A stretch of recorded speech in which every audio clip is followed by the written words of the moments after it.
Hello, welcome back to another episode of the Shot Podcast. Today we have Robert Avila and Rick Cerda. Rick, welcome to the show. Nice to be here. Uh, so you are a new up-and-coming filmmaker, huh? You just made a movie. What was the name of your movie? So the name of the movie is Paint Runs. Paint Runs. And what was this movie made for? For a competition or? So it was just basically like a passion project to see if I could make it, and we kind of decided, hey, let's give it a shot. I wrote a script. I worked with Robert. We got some people, some friends involved, and then we decided to go ahead and shoot it. Did it all entirely on a smartphone, and then just did the editing like normal on a. You had never done anything before? I've never done any film before. I've done music as a hobby, but I've never done any. Not even like film. a music video? Never did a music video. No. Wow. So it was the first time for me, and it was kind of. I guess I kind of enjoyed it so much, and I watched a lot of TV growing up in movies, so it kind of fell right into. Wow, and just you did a movie with your cell phone, and now you're a big deal. Like you can't even show us the movie now because it's like it's a big deal. We can't yet until it's out of the film festival circuit, but hey, I'll be glad to. So it's in the film festival circuit. It's in the film festival circuit. And I hear you guys got or Robert is up for an award for this. Well, or the movie is. Rick is the one that mainly got the project dealt together. It's an award for making the best film on a smartphone. Short film, and it was so the Good Message Film Festival out of India was where we one of the festivals we entered, and we won that best short. Damn, you had to go all the way to India to win a festival? Yeah, so Diablo. This happened to be the second one we got selected for, and then the first one was here. Too bad you couldn't go, huh? I would love to go to India. Pretty good. I think we like India. I think that'd be pretty decent. Yeah. So you're not going, right? I take it. Not right. That's a now. very expensive trip. Yeah. So what was the movie about? So the movie Paint Runs is essentially about a gentleman, older gentleman, which is what Robert plays. The character's name is Thule.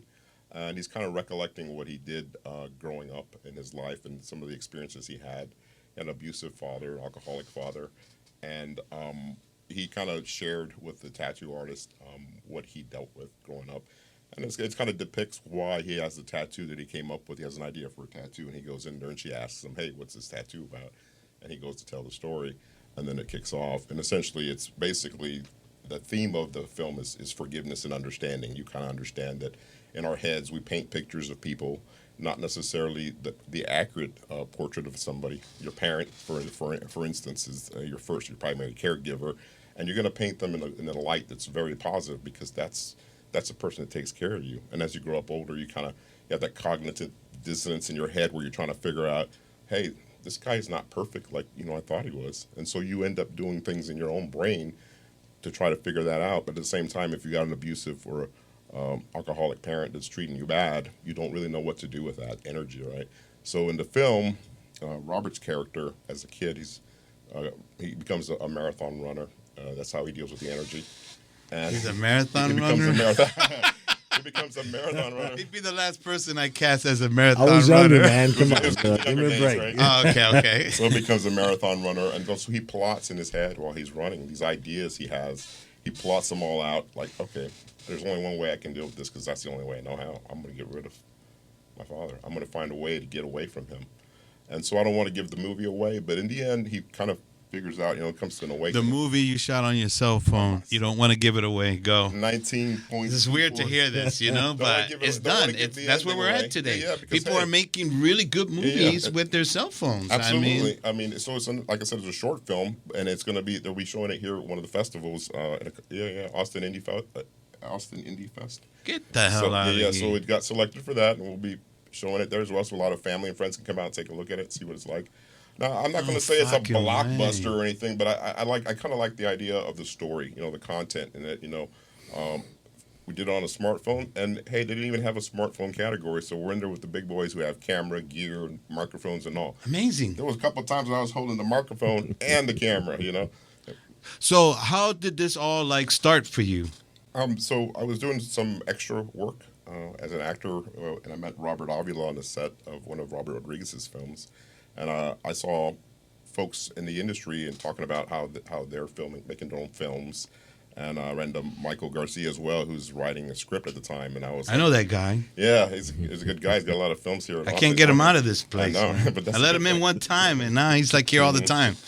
So I saw him writing a script. And I'm like, hey, he's writing a script. And then I hear other folks that are doing their own independent films. So as I started applying for more extra and actor roles, we start doing this work, and I'm watching, and I'm like, hey, this doesn't look too difficult. I don't know how I got that idea in my head, but then I was like, let's try to do something like this. And then Robert was like, yeah, let's make a film. And then so I didn't really have any of the gear, but somebody hit me up to the idea of doing it on a cell phone, because there's actually I guess a movement on cell phone filming.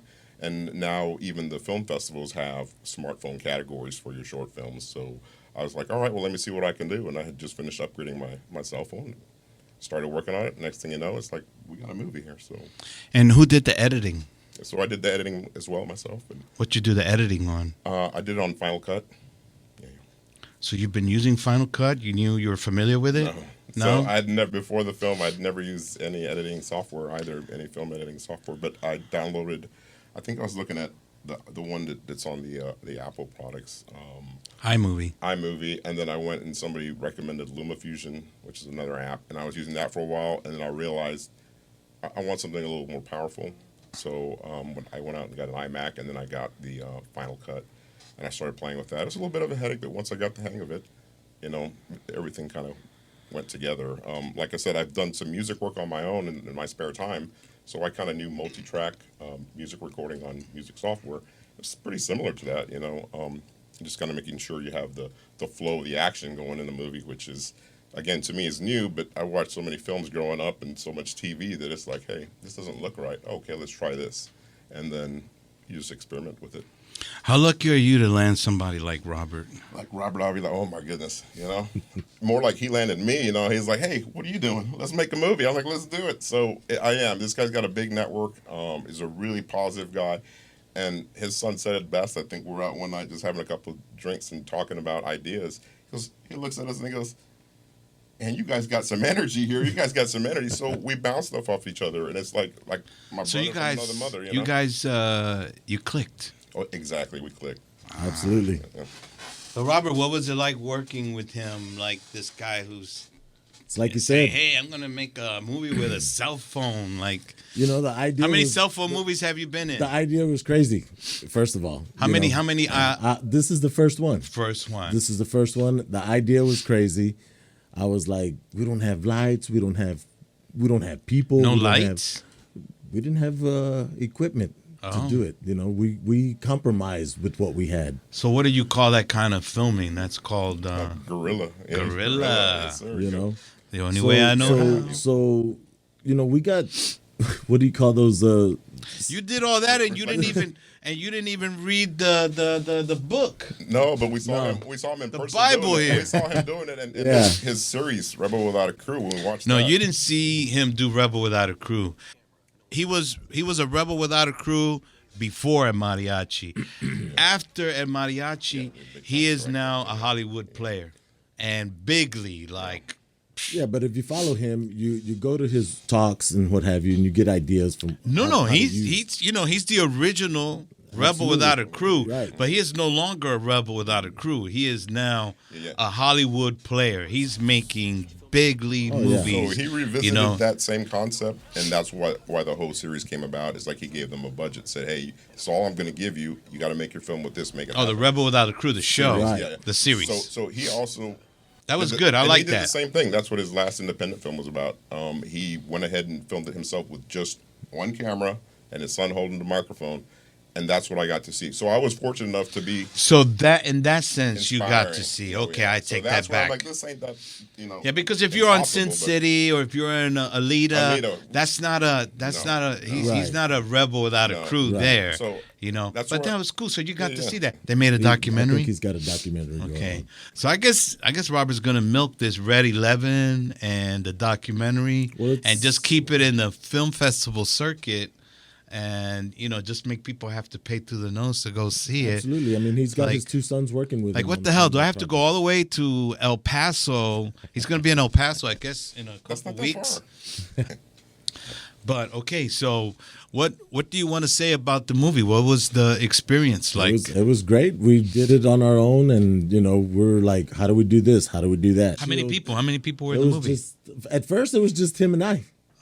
He was like, okay, well, we need one person for this. Okay, do you know anybody? I know somebody. Let's see if she wants to do this. Okay, she comes in. Okay, we can film this. And then it's like, all right, we got that. What's next? And we just kept going. As we kept going, we figured out we need somebody You had else. a script? Yeah. So I wrote the script. It actually started as a one-paragraph idea that I had a long time ago.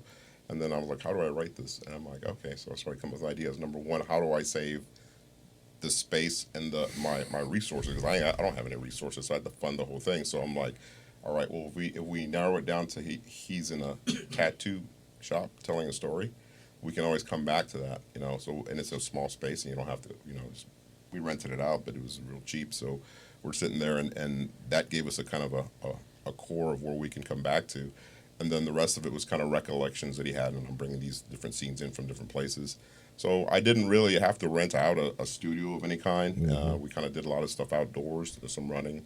Got permission to use one of the... The best thing to do, if you're not going to have lights, then shoot in the daytime. And that's what then you don't need lights. So you know? we ended up buying some lights, but we didn't really use them a heck of a whole lot. Couple green screen shots that we did, and which was so we did that in my Get garage. the fuck out of here! You didn't. Green screen in my garage. This was your first movie. My first movie. It's like nobody told me I couldn't do it, so I did it. You know. Ja, I don't even like you now. See? Ya te envidio. So it's funny because a friend of ours, he has his post. He has Robert. How old are you? I'm 49. 49. Okay, you're right behind me. Okay, there you go. So he has a quote where he says, "If you're technical and you're creative, you know, if you're creative, that's one thing. But if you're technical and creative, you're dangerous. You're unstoppable." Yeah, I've been IT for 21 years. I did 21 years in the military, and I did IT the whole time. So for me, it was a good transition to see all this stuff. I'm not afraid to load software and audio equipment. Let's do it. What do I got to lose? Really, You that's had what audio it was. equipment too? We had a microphone. Yeah, we had a. You attached that to the camera. I could never figure that out. Separately, I did it separately, just like. Oh, you recorded the sound separately. Yeah. Mm-hmm. Okay. A little slate. I did a slate. Mm-hmm. So you've worked on how many of Robert's movies? You said. So I was fortunate to be two. One was an extra in Alita Battle Angel. Another one was in Red 11. What you do in Alita? In Alita, I just stood in the background. You know, give me An extra? prosthetic robotic arm. I stood in the background, just an extra. You were in that, right? I did the live experience for Alita here at the studio. Oh, so you're not in the movie? Not in the movie, but I was part of the live experience. And what was the live experience? The live experience was you guys. Did you guys like dress up and everything? We dressed up in costume and we played characters. I wanted to do that, man. I was mean, broke. It was I didn't awesome. even have money to do that. You could have let me know how to. I didn't even know you then. I'd have I got didn't you a even know you code. then. Huh? A code to get a free ticket, man. Yeah. But no, the live experience was good. It was an honor to be. I mean, you had to go through an audition as well, you know, and so Okay. that was fun. So where is your movie now? So Paint Runs is it's uploaded on a format that they use for sending to different festivals. So this is our third. Oh, so there's a festival. format. You just put your movie there, and then they submit it to film. But who pays for the submissions? So I do. I pay for the submissions. Oh, so they tell you, hey, you owe us $35. So before so you pay for the service, and your film's out there. It's on a server, and then they'll post. Damn, that's all the smart. I festivals. wonder who came up with that. All right, it's my IT guys probably. Yeah. and so you you look at all the festivals that are available and the ones. That That's a nice little niche, man. And they pertain to what your film is about. And then obviously I'm not going to put it in a horror movie because it's more of a drama, right? So, or a comedy. There's no really comedy in there. But you find this festival, like the one Good Message Film Festival, was based on good messages, awareness, helping people out. And I feel like the film that we put together, that's what it does. It helps people to realize, hey, I've got my own stuff I'm dealing with in addition to the stuff that I'm seeing other people throw my way. This negative energy, how do I dodge all that? And so in the film, he kind of has an awakening awareness of that. He realizes, hey, my dad was a bad guy, but I made it worse, So that's kind of what I'm trying to get people to see in the film, and hopefully they'll see that. And the whole thing behind Paint Runs is that the tattoo artist is explaining that when she was a kid, she was creating water paint. She was doing some water painting, and she didn't know the technique. She says, when you don't know what you're doing, things get messy and paint runs. And we essentially do that for people when we kind of put that on other people as we paint pictures of what we think they are, you know. And so that's kind of what hopefully is like an enlightening thing for people, and they realize how not to absorb all the negativity of other folks. Okay, so I was trying to get from you, like, how long is your movie tied up before you can actually show it to people? For as long as I decide, as long as it's in the film festival circuit, they prefer that you don't release it through normal channels so that they can have folks show up to their festival, right? So I would imagine for another 9 months or so, I'll keep it in there and see how well it does, see what kind of feedback I get. Like I said, it's not a blockbuster, but for what we had, you know, I talked to Josh, one of the Rebel Without a Crew guys, at one of the functions we went to, and he's like, you know, hey, for what it is, you know, his film, he says it's what it is, and this is what I created with what I had, and I've gotten compliments and saying, hey, you did this all on a cell phone with no other resources. You did the music yourself. You did everything yourself. The directing. You did music too for the movie? Yeah. I had some music that I had on some God damn. a while back. Don't bring me people like this, man. I hate my life. You know what the fuck? That's where you got to say, okay, that's his energy, but I'm gonna stay positive. No, that's good. That's good, man. I'm really impressed. I mean, with help like this guy, man, and you too. You're helping promote all these folks. Well, I'm trying. Yeah, I'm trying. Yeah, I'm trying to form a clique, man. I'm trying to form a clique called the Hooligans of Robert Rodriguez inspired filmmakers, actors. You know, to work together. So, is there anything else that you want to talk about? Like maybe what's your next plan? What's your next project? So there's some other stuff in the work. I've got a draft outline of I wrote for another short film. I want to make this one even shorter, just to get it into more festivals. I still want to do it on the iPhone. How long? Hopefully, I'm shooting for about 7 minutes. 7 minutes. Yeah. And then kind of give me a little more experience and see how it comes along. And then after that, I'm thinking if I get good feedback, then maybe do an investment and get the camera gear and then make my own bigger full feature independent film. So you're working with other people, or are you just working on your own projects?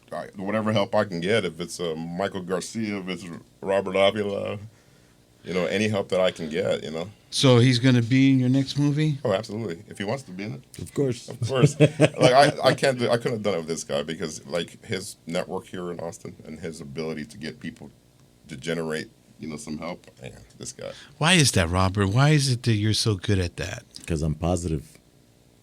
That's the only word I can say is that I'm positive and I'm cheerful and I'm happy and I appreciate and I've got a lot of gratitude for everybody else that helps me out.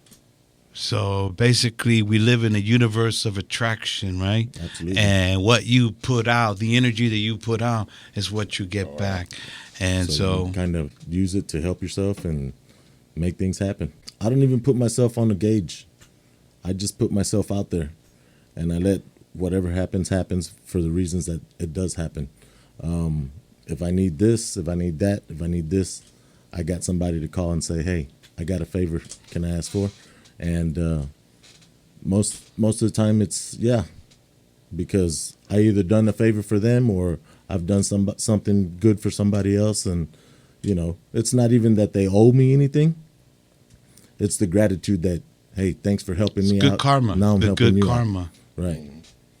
Yeah, what's funny, and here's why I think we connected so well, is I had no idea. I just read a book by Don Miguel Reese, right? Mm-hmm. It's called the Four Agreements. The Four Agreements.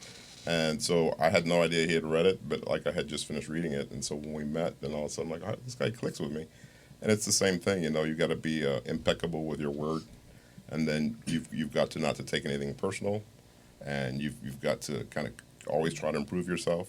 But he talks about this energy that you put out with your own spoken word. You know, whatever you speak that comes out of you, if you're not careful, you know, people are going to take it the wrong way. So that book was really, really good. It's called The Four Agreements, and I think some of my film kind of incorporates some of the ideology in it. But this guy, I saw it in him. I was like, hey, let's do something. It's like, all right, you're crazy, Rick, but come on, let's go try it. And we did. Intention is like this universal force, and we're all connected to it. And so whatever energy that you put out, right, then that's what you get back. And when you put your intention that you're going to do something, right? For real, for real. Yep. You make this internal agreement that you're going to do this, then you attract all the right people that you're going to need. So I decided I was going to do a podcast, and this guy came along with someone else. That didn't work out with that someone else. But through this guy, I met like all these other guys now, yourself, and it's starting to grow. It's starting to manifest, and it's a good thing. So the next movie you're gonna do with a crew. You're gonna try and do like, are you gonna step up, or are you gonna try to still keep it simple? Yeah, try to keep it simple. Simple, stupid, right? And efficient, and down to the nuts and bolts of what it takes. Content over, hey, if you put two people together, right? Somebody's got $100 million, but they don't know how to write or be creative, and you got somebody who's got $2,000. I'm gonna put my money on the guy who's got $2,000, who's creative and has vision, because that's what's gonna make a film, But money, you can throw money at problems. Sometimes it ain't gonna go away. You're just gonna keep throwing money at it. So, for me, I'm gonna keep it simple, and here I go. So it's my own school. I'm going through this course to try and figure everything out, and that's how I do it. So, the next one is gonna be basic again. I don't think you need it, but I'm going to recommend that you read this book, because I think you're already on your path, but I think maybe he can light a little more fire under your ass to where you really believe that there's nothing you can't do. There you go. Absolutely. So this is the segment in the show where I open it up for you to pitch yourself out there, and I use always the example of, let's say you were talking to Robert, right? What would you say? So my name is Rick Cerda. I'm a actor, director, and writer of film. I just started out writing and creating films. I just did my first film called Paint Runs. It's in festivals, done entirely on a smartphone, so it's kind of thinking out of the box. So I have the ability to think out of the box, creative, got vision. If you need someone else that can help you along with your visions, let me know. Thank you. Robert, what do you want to say? You have anything else that you want to promote? What's in the works for you? I've got two major projects going on. One with Michael Garcia, which is on American soil. When are we looking to start shooting on that? Towards the end of this month. Beginning of November. Through the 22nd, probably. We're going to try to get some media into this and let people know what's going on about this whole situation that we have going on in our world. Because it's that's getting what crazier it is. every day, man. And people, we take it for granted for what we're doing here, because it's simple stuff. Other than people trying to come over here and trying to make a life better for them, Then I also have another project coming up in January, which is every 40 seconds. And this is with Chong Kim. She's out of Dallas. And it's another human trafficking project. And this one I'll be playing a vigilante. And that's all I can say on that. Vigilante, huh? Like the Equalizer, huh? Like, I know what's going on and I don't like it. And I'm going to diffuse what y'all got going on. Okay, so... I've been asking you guys about working on my little short, Happy About It. Are you guys still down to do that, or? That's what I was telling you about. The one that... Happy in a bar, yeah. So Quentin Tarantino tells a joke in Desperado about being able to piss in the glass. He bets the bartender $300, and he pisses all over the bartender and everything. And he didn't even try to win that bet because he had made a bigger bet with some guys at the back of the bar. So I want to recreate that whole joke as a short film. So, hey, that sounds interesting. So I just need a couple of guys who look like they can afford to make a $500 bet. We can do this, man. You got us in. You're in. You're down? Oh, yeah, I'm down. You're down? I'm down. So this is something I want to submit to El Rey. Now, are you telling me they're not taking any more submissions? I'm telling you that I couldn't find the link. I went on there. I thought that's where the link was. It wasn't available. Robert, what are we going to do about this? We can. God damn it! You need to then. Got the network. Yeah, Hey, you need to go up to the studio. We don't have to do all that. We just make a phone call and say, "Hey, we need a We need to figure out how this goes because I got something I got to put in. Yeah, because I want to produce You a know. show, get a sponsor where we can get paid to, produce these little short movies with the sole purpose of getting them on there. If JT has a sponsor and the sponsor's willing to put up money for us to produce the show, then we can do a show where we're all showcased, making it's sort of like Rebel Without a Crew, but it's not that concept. It's just the same reality show, right? Where it's a guerrilla filmmaking reality show. Behind the scenes of what's going on in the background. Yeah. And with all this, the sole purpose of getting this on El Rey Network. I hope he's still doing that because at one point he was showcasing filmmakers in there. You guys ever seen that? Yeah, I saw a couple. You watch El Rey? Yeah. Not all the time, but most of the time, yeah. Okay. Yeah, so I looked. I couldn't find a link. I looked like that was the page, and I get to there, and there's no link for it. So I thought maybe he was just inundated with so many. Could be. You don't have time to watch all that. Right. Well, Rick, thanks for Well, thank coming you. I onto appreciate the it. show. Appreciate it. Robert, Thank always you. a pleasure. Pleasure. Come back whenever. And that's it for this program. Thank you for tuning in and tune in for our next episode. Until then, have a nice day.